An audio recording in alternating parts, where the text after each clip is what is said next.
Ya, halo semuanya. Assalamualaikum warahmatullahi wabarakatuh. Salam sejahtera untuk kita semua. Jumpa lagi bersama saya di program pembelajaran fisika itu mudah. Oke.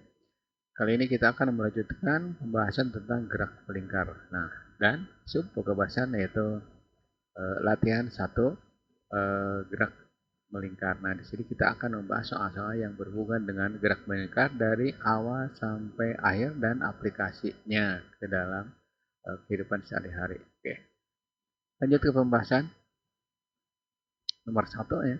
Nah, di sini ditampilkan soal sebuah partikel melingkar berpercepat dengan beraturan dengan percepatan 2 radian per sekon kuadrat, kemudian kecepatan sudut awalnya 30. Nah, setelah 5 detik atau 5 sekon, sudut yang ditemuinya berapa? Ya. Oke. Kalian bisa mengerjakan secara langsung atau misalkan lewat diketahui dulu misalkan. Saya timbangkan lewat ini dulu ya supaya kalian mengerti. 2 radian per sekon ya. Oke, kuadrat. Kemudian omega nolnya itu 30, oke, 30 radian ya per sekon. Kemudian sudut apa waktunya bukan sudut, waktunya itu 5 sekon. Nah, pertanyaannya sudut yang ditemu berapa sih? Nah, karena di sini minta radian, jadi kita tidak perlu merubahnya. Nah, gunakan rumus ini. Theta sama dengan omega 0, oke, omega 0 kali T ditambah setengah alfa kali T kuadrat ya. Nah, tinggal masukkan saja. Ini berarti 30, oke, 30 kalikan 5 ditambah setengah kali 2 kalikan 5 kuadrat, 25 ya. Nah, oke, duanya dicoret. Nah, ini berarti ini 150 ditambah dengan 25 ya. Nah, berarti 175 radian ya. Oke, gitu. Ini jawabannya untuk nomor satu. Gampang ya. Lanjut ke pembahasan berikutnya. Soal nomor 2 ya. Sebuah benda bergerak melingkar beraturan dengan jari-jari R jika energi kinetik benda tetap, sedangkan jari-jari dasar menjadi 2R, maka gaya sentripetanya adalah titik-titik. Ingat ya, gaya sentripeta adalah gaya yang dialami oleh sebuah benda ketika melakukan gerak melingkar. Nah, baik gerak melingkar beraturan maupun gerak melingkar berubah beraturan. Nah, ini datangnya dari mana? Datangnya dari sini, bahwa F sama dengan itu M kali A ya. Nah, di mana nanti A itu percepatan sentripeta. Berdasarnya berapa? V kuadrat per R ya. Oke, atau karena V itu sama dengan omega kali R ya. Nah, itu berarti ini boleh diganti. Boleh diganti jadi rumus ini diganti dengan A sentripeta sama dengan, nah ini V-nya adalah omega R jadi kali 2 kuadrat kan berarti omega kuadrat R kuadrat per R ya. Nah, nanti dapatnya omega kuadrat R gitu ya. Nah, bisa jadi percepatan sentripeta itu bisa A sama dengan V kuadrat per R, bisa juga V omega kuadrat kali R. Pilih salah satu ya. Ya. Nah, sekarang bagaimana jawabannya? Jawabannya seperti ini ya. Nah, berarti gaya sentripeta itu sama dengan M kali A ya. Berarti M sama dengan MP kuadrat per R ya. Nah, atau M omega kuadrat kali R ya. Kali R. Itu kalau pakai omega. Bagaimana rumus yang diambilnya? Rumus yang diambilnya boleh yang ini, boleh yang ini ya. Oke. Kita masukkan F sentripeta 1 keadaan 1, F sentripeta yang kedua keadaan 2 itu berarti hanya bergantung pada R. Berarti R 1 berbanding dengan R yang kedua ya. Nah, ini berarti F1 taruh saja kita sebut F, kemudian F2-nya kita sebut F2 gitu ya. Nah, ini berarti R, ini berarti 2R ya. Oke. Nah, berarti nanti dijawab nanti gini. Coret dengan ini, maka F1 berbanding dengan F2 itu sama dengan 1 berbanding 2 ya. Oke. Nah, atau F2 sama dengan 2F1 ya. Nah, itu artinya apa? Berarti gaya sentripeta sekarang itu 2 kali lebih besar dibanding dengan yang pertama. Nah, ini ya, ini jawabnya. Itu soal nomor 2 ya. Lanjut ke soal berikutnya. Oke. keteraturan yang dia miliki oleh partikel yang bergerak melingkar. Nah, di sini berarti melingkarnya apa gitu ya. Nah, kalau melingkarnya dengan apa gini dulu. Keteraturan yang dimiliki oleh partikel yang bergerak melingkar, yang pertama A mempunyai posisi sudut tetap, B mempunyai jarak sudut tetap, C mempunyai kecepatan sudut tetap, kemudian D mempunyai perbedaan sudut tetap. Nah, ini berarti kalau gerak melingkar beraturan, nah ini berarti jawabannya adalah untuk soal ini, yaitu option C ya, kecepatan sudut tetap ya. Oke. Kalau sudut itu rubah-rubah ya, bergantung pada waktu. Karena di situ untuk GLB itu berarti GMB ya, GMB itu berarti kecepatan sudutnya konstan. Sedangkan tetanya tidak konstan, alias boleh ditulis bahwa theta itu sebagai fungsi waktu. Karena theta itu rumusnya kan omega kali T gitu ya. Berarti bergantung pada waktu. Oke. Lanjut ke pembahasan berikutnya. Nah, ini ditampilkan soal seperti ini ya. Dari grafik berikut, sudut yang ditempuh benda saat mengalami perlambatan yaitu gini seperti ini. Nah, ini tidak perlu pakai saat perlambatan ya. Nggak perlu ya. Nggak perlu. Jadi ini benda saat ya. Nah, udah jelas sini. Yang ditemu benda yaitu titik-titik. Ini kita coret aja ya supaya sesuai dengan jawaban. Nah, berarti kalau menemukan soal seperti ini, maka sudut yang ditempuh itu sama saja dengan luas ya, luas daerah grafik, ya, daerah grafik. Ya. Nah, ini grafiknya kebetulan trapesium. Nah, berarti rumusnya itu tinggal setengah kali tinggi ya, kalikan dua buah jumlah garis yang sejajar atau jumlah dua buah garis yang sejajar kali tinggi dibagi dua. Nah, di sini kebetulan kita punya rumus setengah T ya, kurung omega T ditambah omega 0. Nggak perlu kita cari percepatan sudut ya, langsung aja. Nah, setengah kebetulan tingginya di sini ini omega ya. Tadi tidak ada notasi atau tidak ada keterangan. Tinggal setengah kali 20. Nah, di sini berarti 60 dikurangi 40 ya. Ini kan sejajar dengan ini. Ya, dengan ini. Nih, ya. Nah, ini berarti 60 dikurangi 20 itu 40 ya. Nah, ditambah kalau misalkan kok dari mana 40? Ya ini. Ya, oke. Nah, ditambah 80. No, dikurangikan ke 80. Ya, ini berarti 10, ini berarti 120. Jadi nanti ini hasilnya 1200 radian ya. Oke. Nah, kalau misalkan dinyatakan dengan putaran ya udah tinggal θ sama dengan 1200 dibagi dengan 2pi. Nah, ini berarti 600 per pi gitu ya. Putaran.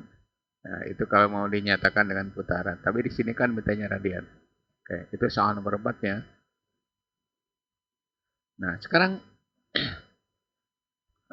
nomor 5, sebuah benda melingkar dengan kecepatan awal, sudut ya tentunya, 4 dan mengalami percepatan setengah radian, maka kecepatan benda saat detik keempat berapa gitu ya. Nah, ini gampang sekali ya. Nah, kalian boleh langsung, boleh juga diketahui dulu. Saya lewatin dulu ya. Omega 0 itu 4 ya. 4 radian per sekon. Kemudian alfanya percepatan sudutnya itu setengah ya. Setengah radian per sekon kuadrat. Kemudian waktunya di situ 4 ya. Nah, tinggal aja ini omega T sama dengan omega 0 alfa kali T ya. Nah, udah tinggal masukkan aja nih gampang. 4 ditambah setengah kalikan 4 itu ya. Udah. Nah, itu berarti kan 6. 6 radian per sekon gitu ya. Nah, ini jawabannya gini ya. Itu. Soal nomor 5 ya. Berikutnya ya, soal nomor 6. Ya, ini dibaca dulu oleh komputer ya. Sebuah roda berjari-jari 50 cm berotasi dengan kecepatan sudut 900 rpm ya, rotasi per menit ya. Atau di Indonesia ya rotasi per menit ya. Nah, kecepatan linear berarti ke tepi roda adalah titik-titik ya. Nah, tepi roda itu berarti pas di ujung ya, di pinggirnya tuh. Maka jari-jari putaran itu 50 cm atau ini 0,5 meter ya. Nah, kemudian di situ kecepatan sudutnya omega itu 900 rpm ya, rpm, rotasi per menit ya.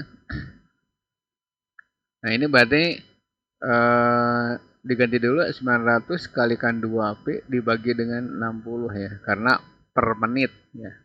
Nah, ini berarti coret dulu ya. Nah, 90 bagi 6 itu berarti 15 ya. 15 kali 2 berapa? 15 kali 2 berarti 30 pi ya. 30 pi radian per sekon ya. Nah, ditanyakan kecepatan linier, maka V sama dengan omega R atau R omega sama ya. Nah, omeganya di situ 30 pi, kemudian R-nya eh 30 pi, kemudian di sini jari-jarinya 50 ya. Nah, seharusnya ini oh gini. Gini kalikan aja dulu. Kalikan dengan setengah ya, setengah. Nah, ini berarti diperoleh 15 pi ya, 15 pi. Oke. Nah, 15 pi apa? Meter per sekon. Nah, di sini tidak ada jawaban 15 pi ya. Nah, ini ganti aja nih. Kita ganti dengan ini ya. Ya, betul. Jadi nanti 15 pi, kemudian 35 pi gitu ya.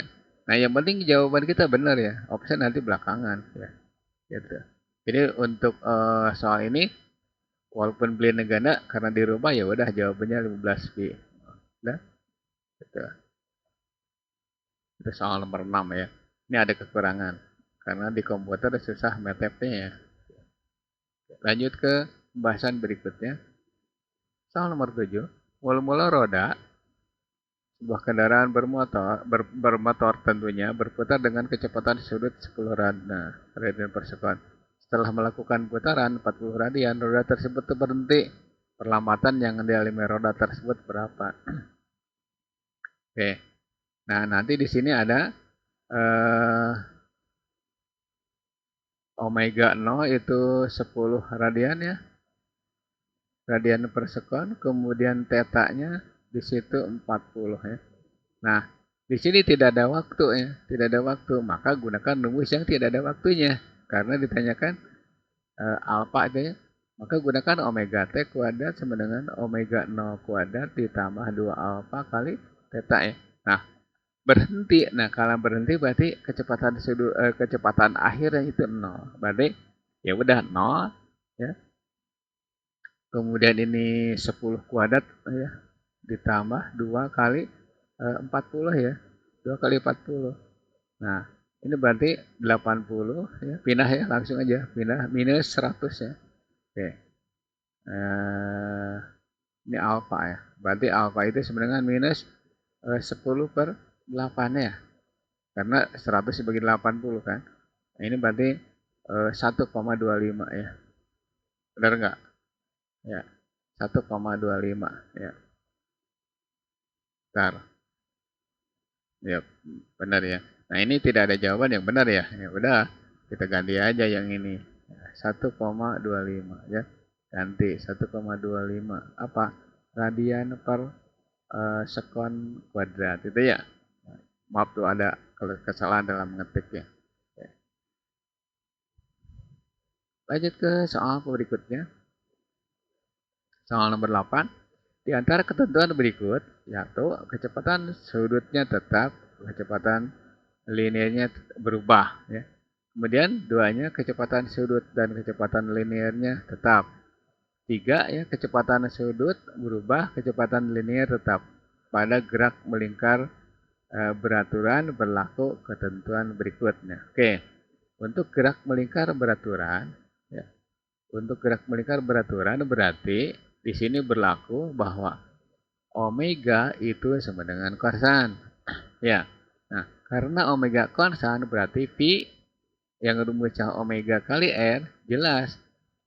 Karena omeganya itu konstan, maka pi-nya juga sama dengan konstan. Sedangkan sudutnya itu bergantung pada waktu. Jadi sudut itu tidak tetap. Ya, jadi tinggal milih kecepatan sudut konstan, kecepatan linier juga konstan. Ya, ini sudut ya. Yang ini linier. Ya, gitu. Jadi nanti kecepatan sudut konstan, kecepatan linier juga konstan. Ya, oke. Tinggal milih.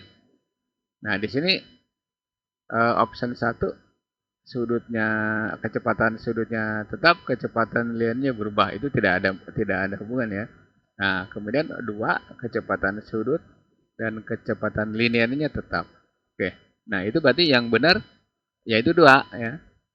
Sebab di sini kecepatan sudut berubah, kecepatan linearnya tetap. Jadi tidak ada hubungan ya. Jadi nomor 2 ya. Option 2 yang benar. Gitu. Oke, lanjut ke soal berikutnya. Nomor 9 ya. Siap. Nah, perhatikan pernyataan tentang gerak melingkar beraturan berikut. Nah, 1 ya, tadi kita sudah bahas. Kecepatan sudut dan frekuensinya tetap ya. Oke. Nah, nanti gini. Kecepatan sudut konstan. Nah, kalau kecepatan sudut itu kan berarti rumusnya omega sama dengan 2V kali F ya, atau 2V per T ya, sama ya, ini omega. Berarti nanti kalau kecepatan sudut konstan, jelas nanti frekuensi juga sama dengan konstan. Periode juga sama dengan konstan. Jadi frekuensi putaran dengan periode putaran itu konstan ya. Nah, jelas kecepatan sudut kecepatan linear konstan ya. Sedangkan sudut yang ditempuh itu berubah ya karena fungsi waktu. Tinggal milih aja. Nomor 1 kecepatan sudut sebanding dengan frekuensi. Nah, ini jawabannya bahwa omega sebanding dengan frekuensi ya. Yang kedua, kecepatan linear sebanding dengan kecepatan sudut. Nah, oke. Berarti di sini rumus P sama dengan R omega atau omega R. Benar. Jadi nanti P itu bergantung pada omega R. Ya, tuh. Jadi kecepatan sudut sebanding dengan frekuensi. Ya. Ya, ini berarti benar ya. Kemudian kecepatan linear sebanding dengan kecepatan sudut. Ya, juga ya. Nah, yang terakhir yang 3 kecepatan sudut sebanding dengan periode. Nah, itu namanya gini. Karena sebanding itu berarti lurus ya. Nah, ini karena ini 2 pi per T itu berarti namanya berbanding terbalik, gitu ya. Nah, itu 1 per T. Ini namanya berbanding terbalik. Kalau ini sebanding lurus gitu ya. Nah, nanti option yang benar mana? Option yang benar adalah 1 dan 2, gitu ya. Oke. Kalau misalkan nomor 3 mau benar boleh, tapi kecepatan sudut berbanding terbalik dengan periode, gitu ya. Oke, gitu. Itu jawabannya. Ya. Soal nomor 10, ya, dibaca dulu. Benda bergerak dengan kecepatan sudut 120 putaran tiap menit dengan jari-jari 10. Maka kecepatan linearnya berapa? Gitu ya. Oke. Oke. Kita bahas ya. Kita bahas, ini gampang soalnya ya. Ini omega ya. Omega itu 120 rpm ya. Rotasi per menit. Tinggal ganti 120 kalikan 2pi dibagi dengan menit ya, 60 ya. 60 ya. 60. Nah, ini berarti 2 kan? Berarti 4 pi. 4 pi radian per sekon. Nah, pi-nya boleh diganti 4 kali 3,14 ya. Gitu. Nah, ini kalau ini seadanya, nah kalau ini berarti kita ganti 16, kemudian 4 kali 4, 16 ya. 16 ya, 1, ini berarti 5 ya. 5, kemudian ini 12 ya. 12. Nah, berarti 12,56 ya. Oke. Seperti itu ya. Apa? Radian per sekon. Nah, sekarang kita mau nyari kecepatan. Kecepatan itu R omega atau omega R ya. Ini masukkan aja 0,1 kalikan 12,56. Nah, tinggal ngalikan ya. Ini berarti 1,256 ya. 1,256 meter per sekon. Nah, ini berarti jawabannya ya. Nih, gitu ya. Itu soal nomor 10 ya. Mudah-mudahan dengan tapinya 10 soal, wawasan kalian bertambah ya. Apalagi nanti saya tambah lagi soal-soal berikutnya yaitu nomor 11 sampai seterusnya ya. Oke. Next video, latihan 2 soal gerak melingkar. Seandainya video ini bermanfaat untuk kalian, jangan lupa ya, like, comment, subscribe, serta share ke teman kalian supaya kita sama-sama belajar fisika terutama untuk gerak melingkar.